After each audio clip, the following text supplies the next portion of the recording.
PaulasPatio here. I'm going to try something new. Usually when I record something, I am like sitting down, but this time I'm going to walk as far as this cord will go. Because technically, for those people who know me, when I'm talking or explaining or teaching, I do a lot of walking around, and my hands are like all over the darn place. And maybe this might be a little bit better, at least for me. Me. Now, it's a pretty good day here in South Florida, because I'm not talking like Edith Ann, and my nose is running. I have horrible allergies. I really shouldn't be here. I shouldn't be in Florida. So why am I here? To talk to you. That's why. If I wasn't here, I would not be able to talk to you. I mean, even though you could do what I'm doing anywhere in the world, but it's all God's timing, which I absolutely find amazing. Absolutely amazing. Like, in awe amazing. Whenever something happens, it just blows me away. I have tons and tons of God stories that I could share with you. Just reflecting back on it, just, again, it blows me away. For example, I remember when I was in first grade, okay? They showed this video. They didn't have video back then. Movie. They showed this movie. It was in reference to strangers and how to avoid them and da-da-da. Oh, by the way, I went to Catholic school. Yeah, Catholic school. Anyway, long story short, I remember, and I lived in Chicago, okay? So here I am, like 6 years old, and about a week or so later, my mom asked me to throw out the garbage. Okay, fine, not a problem. Down the stairs I go, throw it in the garbage can, and I'm going back to the apartment because my grandmother owned 2 buildings. And anyway, forget about that part. Anyway. So as I'm walking, all of a sudden this guy yells out from a car, "Hey, little girl, do you want a dolly? It's a big dolly." And I kind of like stopped, and I was a faraway distance. I'm like looking at him, giving him a dirty look. Yeah, 6-year-old giving a person a dirty look. I said, "I don't like those dolls," and I turned around and ran away. That was the Holy Spirit that told me in my head, "Get away from this guy. He's a crackpot. Stay away from him. Run, run, run." Which I did. When I ran upstairs, I didn't tell my mom what happened, but I immediately looked out the window to see if he was there. He was gone. So that could have been a predator, okay? I could have been kidnapped. I could have been killed. I could have been abused, abducted, who knows, whatever. But it didn't happen. But I realized at a very young age that I was given a gift that not everybody has. Do I know the name to this gift? No. Does it happen all the time? More so than not. Can I do it whenever I want? No. But it's definitely a gift. And if it wasn't for me listening to a warning from God to me, I would have been dead. Okay, here's another God story. I was going to be moving with my husband to California and bought my plane ticket, which funny, when I bought my plane ticket, I kept on hearing road trip in my head. Road trip? I got a plane ticket. And we had it all planned out. I knew exactly when he was going to be back in LA, and I gave him time to recuperate. He could spend all day Thursday sleeping in, getting adjusted to the time thing. And Friday was when I made my entrance to California, LA. Woohoo! So here he is. He's backing out of the driveway. Before he got too far, because I knew the window was down, I just screamed at the top of my lungs, "I'm going with you, stop. And he did. And he tried like heck to, hey, no, stay here, be with your family, blah, blah, blah, blah. I said, no, I'm going with you. Besides, I haven't had a road trip in a long time since I was a kid. So, off on the road trip we go. My parents were not too happy because I didn't give anybody notice, and I understand. Bad. That was not a good thing to do. But I'm kind of like the rebellious one of the entire family. Anyway, so here it is. It's Friday. It's May 25th, 1979. I'm talking to my mom on the phone, and she gives me some bad news. My Aunt Grace died of aneurysm, cerebral hemorrhage. I don't know. But she's dead. And I hear my husband, or at that time he was my fiancé, and he's calling my name. Now I had a little nickname. The nickname he would call me is Tookie, and he had an accent. He was from Costa Rica, and Tattoo. Remember Fantasy Island? Well, he had an accent too. It was a much higher voice. No, my ex-husband. Yes, he's my ex-husband. He did not have a high voice, but I would say, "What, Tattoo?" He'd call me Tookie, and I would call him Tattoo. I said, Ma, Tattoo is calling me. He wants me to, see something. I'll call you right back. So anyways, I walk into the living room, and he's standing there in front of the TV set, just pointing at the screen. And he says, "That was your plane." And I just stood there, kind of frozen, speechless, watching all those names scrolling by. All these thoughts were just going through my head. I was blown away. I'm sure you'd be blown away too. Oh, by the way, that was an American Airlines Flight 191. Yeah, American Airlines. Ooh. Go ahead, look it up. It'll blow you away. Those people sat in their seats that they introduced at that time. They had big screen TVs, okay? And you could see from the pilot's perspective on what is happening. You could see the runway, the liftoff, the clouds, the sky. Could you imagine those people sitting in their seats watching their final destination on Earth in horror? Complete horror. Makes you wonder, what is my purpose? Was I real religious back then? No. God-fearing, yeah. Saved 7/7/77. Yep, that's a very memorable day to me. It makes you wonder, why am I here? Why? I read that 2 people did not get on that plane. I know I was definitely one of them. I wonder what the other person thought. I was going to meet with my cousins and friends at the O'Hare Airport. Yeah, hey, I'm going to L.A. I'm from Chicago, okay? And my friends were still there, and they drove, okay? We were adults. We were going to meet in Chicago. I had maybe an hour or so layover. I have some cocktails. They had nice bars there. Yeah. And then, I'm off to L.A., get on the plane, bye-bye. But at the last minute, here we go. I'm taking a road trip. Oh, when we arrived into town after our road trip, the mechanic shared with my husband that we had no brakes. We were lucky. We were very, very lucky. He was dumbfounded. He kept on asking over and over again, "You drove from where? You drove from where?" And we told him. He just looked at us, shook his head in disbelief. He said, you had no brakes. Yup. Pulling a trailer. It wasn't a big trailer. It was a small trailer.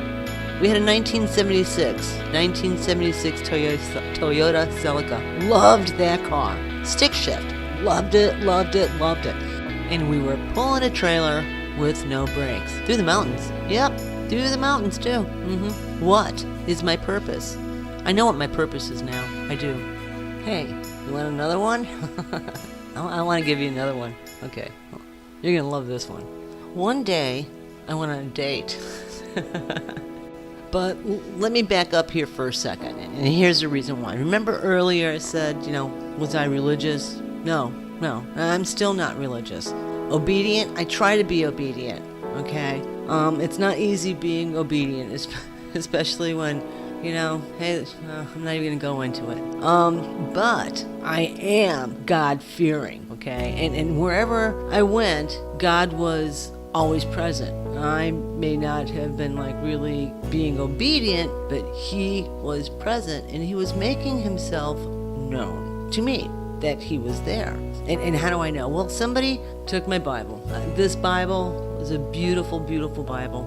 It was blue leather. It was an American Standard. And it was given to me by this guy, Robert, who won't talk to me Oh, I did something bad. And sometimes that crooked halo, which is kind of like kicks in. But it wasn't that bad. Hey, okay? I really, I like this guy. Matter of fact, I probably more than like this guy. I made some poor choices, but you know what? We're not talking about that. But anyways, somebody took my Bible, and another friend of mine that replaced it for me, which I still have to this very day and read frequently. I've even had to re-glue it a few times. You know, like glue it back together, play bookbinder. But I really should read more frequent, but I do have my audio Bible, and that is cool. And I listen to it very, very often. And then plus I also have my Go Bible. That is also very, very cool and very portable. But I prefer to stay at home now. Anyway, one day I went on this date and I was introduced to this guy by an acquaintance. Okay, that's pretty safe, I guess. Out to dinner we go. Good looking guy. So the date is over. We come back to my house and then he says, you know, I enjoyed talking to you. Can we continue on with the conversation? I said, yeah, sure. All we're going to do is just talk. Okay. And I'm going to hang up my jacket, and I turn around, and the guy is standing, like, blocking the door. He's blocking the door, and his back is facing me, so he's facing the door. And then all of a sudden, he slowly turns around, and he's got this huge knife in his hand, and he's got this look on his face, and he says, you know, you never know who you could trust. And I just sat there, lit up a cigarette, and the little voice inside my head said, be cool, calm, and collected. Do not react. Just do not react. And anyway, so I lit up the cigarette and took a puff, exhaled, and I said, you know what? You're absolutely right.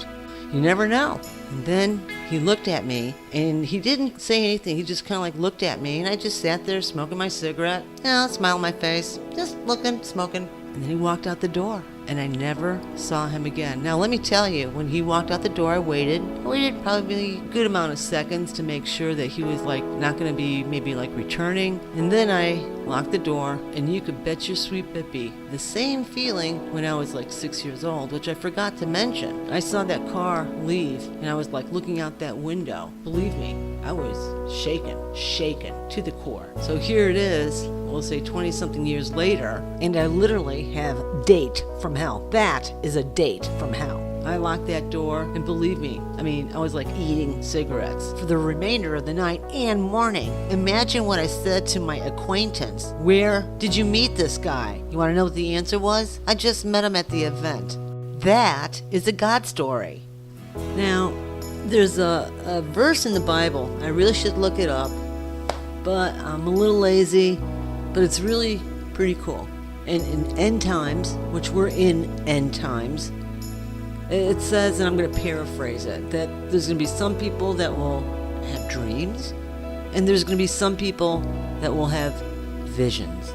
I had a dream back in June, July, towards the end of June, July. I don't want to sit there and say I want to block it out, but I have to say, after that dream, I was wide awake. I mean, wide awake. And in this dream, I was standing upright, and this bright white light was just beaming down on me. And the voice said, you know, Paula, you're going to be leaving soon. And I said, okay. And poof, that's when I woke up. Paula, well, actually, you know, Paula, you're going to be leaving soon. And I said, okay. Just like that. Like, okay, yep, hey, that's fine with me. It is fine with me. I am rapture ready. My house is almost rapture ready. What about you? Are you rapture ready? Lord is coming back. I'm not a minister, not a preacher, evangel, whatever. I have a speech problem too, if you haven't quite yet figured it out. But there's this guy that I think you might be able to relate to. And his name is Jerry Toney. And there's this other guy, his name is Scott Clark. And I highly suggest that you watch, and it's called Planet X. And it goes over Revelation 12, which just happened on the 23rd of September. A sign written over 2,000 years ago coming into being. Amazing. A lot of prophecy has been just tallied off, done, exactly as written. But you know what? Here's a sad thing. I wish I could just like, bzz, here you go, you're gonna be saved. But it is a choice that only you can make. I have a friend, and her name is Tina. I call her Tina the Fashion Diva. And I've shared with her all of this stuff that I'm sharing with you. And I said, Tina, when the rapture happens and I'm gone, what are you gonna think then? And she says to me, you were right. And then she started laughing. But it's not a laughing matter, because when it happens, you're gonna wish that you paid a little closer attention to what I was saying. But by then, well, it'll be a little too late. But not exactly. I'm sure you see the writing on the wall. I mean, we have division, racial tension, corruption in politics, nuclear war, or threats of nuclear war. And that's just scratching some of the surface. We have a religious war. We got the Pope that's uniting all the religions of the world. Yeah, right. Hey, that's all written in the Bible. It's all happening. So I'm here to warn you, give you a little heads up, because Lord's coming back real soon. Check out Jerry's video. Check out Scott Clark's video, Planet X. Okay? It's just giving you a kind of real quick overview, because the Lord is coming back soon, and I really don't want you to miss the window of grace. I really don't. It would be horrible for you to be left behind. Something to think about. Check on the links below. Check out those links. And in the meantime, keep on looking up, because the Lord's coming back real soon. Oh, and one more thing. I think you're going to be blown away by what happened to Jerry a couple of days ago. Blew me away. As a matter of fact, that's what prompted me to make this. And have a great day.